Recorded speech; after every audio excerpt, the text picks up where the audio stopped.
Hello guys, हमारे blog में आपका स्वागत है। नागेंद्र गरिमारी तरह भी आशा करते हैं आप लोग ठीक होंगे, हम भी ठीक हैं। और देखिए कि पापड़ हम लोग फिर स्टार्ट किए हुए हैं। तो ये देखिए पापड़ बना रहे हैं अभी।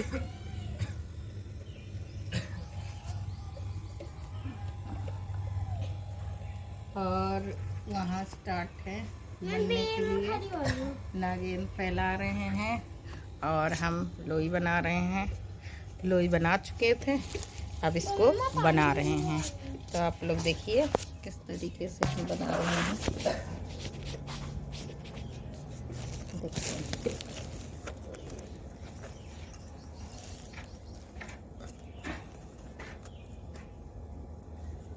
हल्का सा तेल लगा लिया इस तरीके से और लोई को रख दिया और एक पीढ़ी की मदद से टैप करके पापड़ ये मेरा तैयार। ये देखिए इस तरीके से दब दब के थोड़ा सा हल्का सा रह जाता तो उंगली की मदद से इसको बढ़ा देते हैं इस तरीके से। ये देखिए बिल्कुल बढ़िया गोल पापड़ तैयार हो गया मेरा। अब ये फैलाने के लिए रेडी हो गया। फिर उसी तरीके से लोई उठाई मैंने, लोई को प्रेस किया हल्का सा और ये देखिए भारी पीढ़े की मदद से एक पीढ़ा नीचे चकले से दाब दिया मैंने। ये देखिए इस तरीके से हल्का सा जो मोटापन होता है उसको हल्का सा प्रेस कर देते हैं इस तरीके से। तो ये गोल पापड़ एकदम तैयार हो जाता है।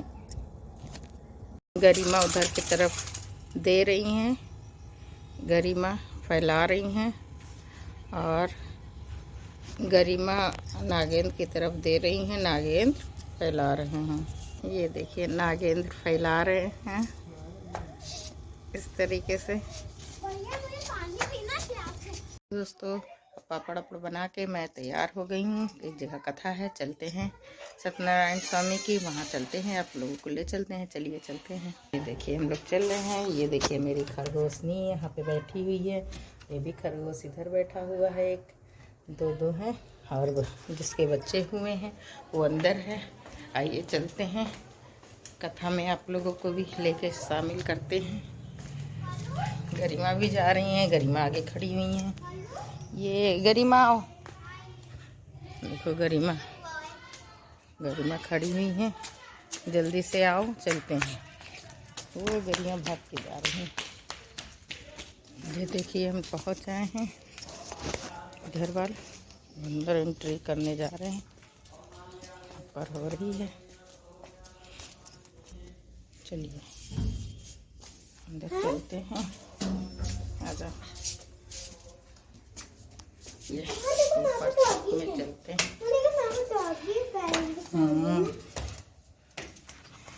आगे आगे बढ़ गई, हम चल रहे हैं।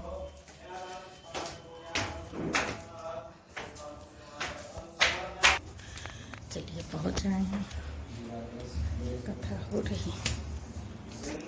कथा स्टार्ट।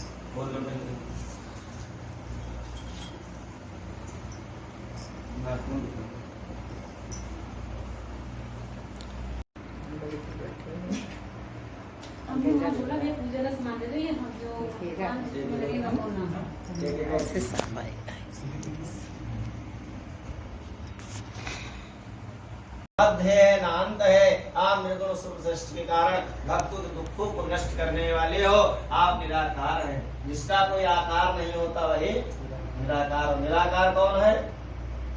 हमारा कल्याण करते हैं, हमको ऐश्वर्य प्रदान करते हैं, हमारे सुख दुख में साथ देते हैं प्रभु जी। आज बड़े भाव से नारद जी पहुंचते भगवान की स्तुति करते। प्रभु जी ना तो आपका आदि है, ना मध्य है, ना अंत है। आप निर्गुण स्वरूप सृष्टि के कारण भक्तों के दुखों को नष्ट करने वाले हो। आपको मेरा नमस्कार है। नारद जी से इस प्रकार की स्तुति सुनकर विष्णु भगवान बोले, नारद मुनि वैकुंठ लोक में किस कारण से आगमन हुआ निसंकोच कहे। नारद मुनि ने कहा, प्रभु मृत्यु लोक में जितने भी आपके भक्तगण हैं सभी कष्टों को भोग रहे हैं। हे प्रभु यदि आप हम पर दया रखते हैं तो उन भक्तों के लिए कोई ऐसा सुगम उपाय बतावें जिससे क्षण मात्र में ही मानव जीवन का कल्याण हो। भगवान कहने लगे तुम श्री सत्यनारायण जी का व्रत पूजन कर जिससे तुम्हारे दरिद्रता दूर हो जाएगी और इस लोक में नाना प्रकार के सुखों को भोगने के बाद हर मानव वैकुंठ लोक को प्रस्थान करेगा, मोक्ष की प्राप्ति होगी। इतना जब सुना नारद जी ने इतने कम समय में और इतने कम धन में भगवान की कथा भी हो जाएगी। भगवान से फिर प्रश्न किया प्रभु इस व्रत का क्या फल है, क्या विधान है? इससे पूर्व यह व्रत किसने किया है, इस दिन करना चाहिए, क्या क्या सामग्री? भगवान कहने लगे इस व्रत का ना तो कोई दिन है, ना मुहूर्त है, ना कोई तारीख है। जब भक्त की इच्छा करे तो भगवान का पूजन पाठ कर सकते, इसमें कोई दिन मुहूर्त निश्चित नहीं करना, कोई संशय नहीं। जब आपकी इच्छा करे तब भगवान का पूजन चला जाता है। तो आज वह बड़े भाव से नारद जी का पूछकर भगवान कहते हैं इस कथा को धरा पर सबसे पहले सतानंद नामक बुधा ब्राह्मण ने किया था और इस कथा में दूध दही चीनी सवैया लगाकर भगवान को अर्पण करे, बंधु बांधवों से ब्राह्मणों को भोजन करावे, इसके पश्चात स्वयं भोजन करें, रात्रि में नाम संकीर्तन आदि का आयोजन करके भगवान का स्मरण करें। इस तरह जो मनुष्य व्रत करेंगे उनका मनोरथ निश्चय ही पूर्ण होगा। हे भक्तराज तुम विकराल कलिकाल सत्य है दिख नहीं रहा, सत्य था दिख नहीं रहा था। कौन है? भगवान नारायण जी खड़े हैं किसके भेष में? दंडी के भेष में, और सत्य दिख रहा किसकी? तो दंडी महाराज है। झूठ बोल दो आ जाएंगे। लेकिन हमने क्या कहा भगवान कब कहाँ प्रकट हो जाए परीक्षा ले लें, कोई भरोसा नहीं है। तो आज दौड़ते हुए गए दंडी महाराज के चरणों में जाकर गिरे और फिर महाराज मैंने जो आपसे सत्य वचन कहे तो क्षमा कर। भगवान कहते मूर्ख बालक, मेरा पहली बार झूठ नहीं, तुम ईश्वर से इसी तरह सैकड़ों बार झूठ बोले। झूठ की भी एक सीमा होती है, झूठा ही लेना, झूठा ही देना, झूठा ही भोजन नहीं होगा, झूठ चलेना। झूठ इतना मत बोलो कि सामने वाला यकीन करना छोड़ दे, समय आने पर आपके पास खड़ा भी ना हो। ठीक, झूठ वहां बोला जाता है जहां पर कोई समस्या हो, कोई दिक्कत हो। इसीलिए झूठ भी सुरनामा नाव पर जाकर देखते, नाव धन से परिपूर्ण, वहीं पर भगवान का विधिवत पूजन पाठ करते हैं, प्रसाद वितरण करते, स्वयं प्रसादी ग्रहण करने के बाद राज की ओर प्रस्थान करते। चलते चलते वर्षों बाद नगर के निकट पहुंचते हैं तो दूध को घर भेज दूध जाता है लीलावती और कला प्रणाम करते हैं कि आपके पति और दामाद बहुत सारा धन लेकर इस नगर के निकट आज के समय लीलावती भगवान सत्यनारायण जी का व्रत पूजन कर रही थी। लीलावती ने पूजन संपन्न किया और कन्या कलावती से कहा पुत्री मैं तेरे पिता के दर्शन के जाती हूँ, तो कार्य पूर्ण कर शीघ्र अपने पति के दर्शन के लिए आ जाए। उस समय कन्या कलावती बड़े कटु वचन कह दिया पूजा पाठ करने से क्या लाभ है? अब तो कोई लाभ ही नहीं। अब तो हमारे पति और पिता ही हमसे भगवान ने सभी भक्तों का कल्याण किया, मोक्ष की प्राप्ति हुई और अंत समय में वैकुंठ लोक को प्रस्थान किए। इस श्री रेवा खंडे चतुर्थ अध्याय संपूर्ण लोक सत्यनारायण भगवान की या देवी सर्वभूतेषु शक्ति रूपेण संस्थिता नमस्तस्यै नमस्तस्यै नमस्तस्यै नमो नमः स्वाहा। ओम या देवी सर्वभूते बुद्धि रूपेण जया रूपेण संस्थिता नमस्तस्यै नमस्तस्यै नमस्तस्यै नमो नमः स्वाहा। ओम या देवी सर्वभूते मातृ रूपेण संस्थिता नमस्तस्यै नमस्तस्यै नमस्तस्यै नमो नमः स्वाहा। ओम सह दीर्घा पुरुखा सहस्राक्ष सहस्रपाद भूमि ओम सर्वस्वाहा प्रतिष्ठा संगुणम स्वाहा।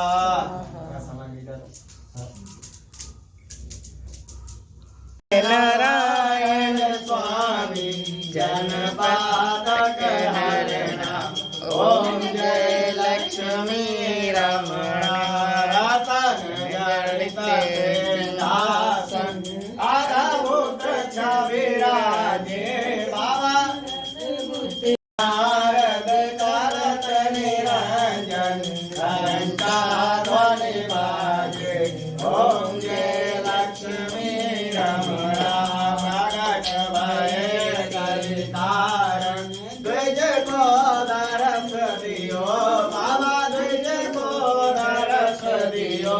बूढ़े ब्राह्मण बन कर बूढ़े ब्राह्मण बन कर कंचन महल कियो ओम जय लक्ष्मी रमणा। इनको काज